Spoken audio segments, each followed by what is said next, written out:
Bonjour, alors aujourd'hui je vais vous parler de quelque chose de plus léger. Je vais vous parler du rire, de toutes les petites blagues, blagounettes que l'on voit tout le temps sur Facebook et particulièrement en ce moment. Et vous me direz, eh bien il y en a beaucoup qui ne sont pas drôles du tout. Et nous allons donc faire le lien avec la vidéo d'hier sur l'empathie et donc forcément sur ce que l'on pourrait appeler la tolérance. Oui, ce qui te fait rire ne me fait peut-être pas rire et ce qui me fait rire ne te fait peut-être pas rire. Voilà. Par exemple, qu'est-ce qu'on essaierait au fond de cette boîte? Eh bien moi, ça me fait beaucoup rire de Patrick Sébastien. Je ne suis pas la seule puisque ma deuxième fille est fan. Et pourtant, elle est tout à fait euh, intellectuelle, intelligente, fine, drôle, bon, pleine de répartie, mais elle aime Patrick Sébastien.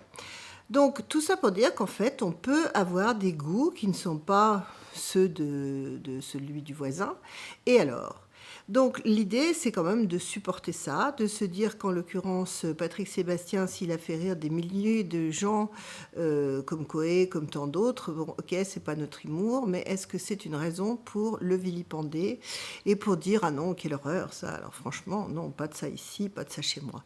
Non, je crois qu'il faut être quand même beaucoup plus tolérant que ça. Il faut se dire que nous avons tous notre filtre, nous avons tous notre culture, nous avons tous un humour second, troisième ou quatrième degré. Et du coup, il faut faire avec. Alors, quand on vous envoie une blague qui ne vous plaît pas, qu'est-ce que vous faites? Moi, personnellement, j'envoie un smiley comme si j'avais beaucoup ri. Et puis, je n'en pense pas moins. Il n'y a qu'une chose que je refuse, ce sont les blagues blasphématoires, ça je reconnais que ce n'est pas ma tasse de thé. Bon. Mais sinon, il faut de tout pour faire un monde. Donc voilà, en cette période de confinement, surtout rions de tout et si on ne rit pas, eh bien passons à autre chose, mais ne pensons pas non plus que c'est catastrophique et que franchement, alors tous ces gens qui balancent des bêtises, bah oui, bah, si ça leur fait du bien, laissons-les vivre, d'accord? Je vous souhaite un très bon week-end. À bientôt, à lundi. Au revoir.